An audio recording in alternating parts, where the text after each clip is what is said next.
Recording by Kohinoor music studio Bakhri Bazar. पहले बकेला हम चोरिया रे तीन कोनी समोसा वाली गोरिया रे।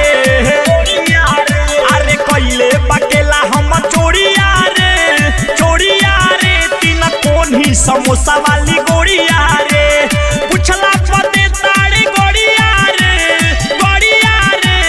पुछला पदे ताड़े गोरिया रे तीन कोनी समोसा वाली गोरिया रे। पहले बकेला हम चोरिया रे तीन कोनी समोसा वाली गोरिया रे। कोनी समोसा वाली तीन कोनी समोसा वाली। ए यार पानी बेचैन चोरी जहिया से भइल कोनी समोसा वाली। हाँ पानी बेचैन चोरी जहिया से भइल। का हम बताई यार सब लूट गइल। का जाने कोहवन जादू मरलस हमरा के अपना बस में नु करलस कोनी समोसा वाली। अरे धीरे धीरे सटल पजड़िया रे तीन कोनी समोसा वाली गोरिया रे। कैले बकेला हम चोरिया रे तीन कोनी समोसा वाली गोरिया रे।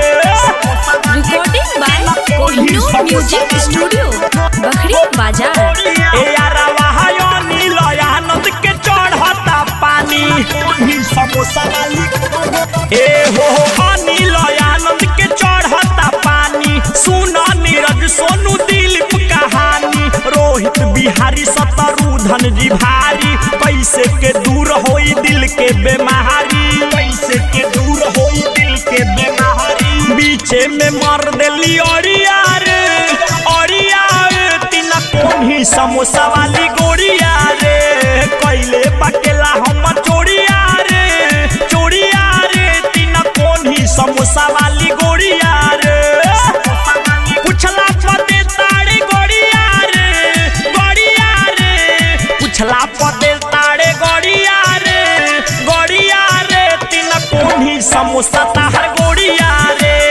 कैले बकेला हम चोरिया रे तीन कोनी समोसा ताहर गोरिया रे। Recording by Kohinoor music studio Bakhri बाजार।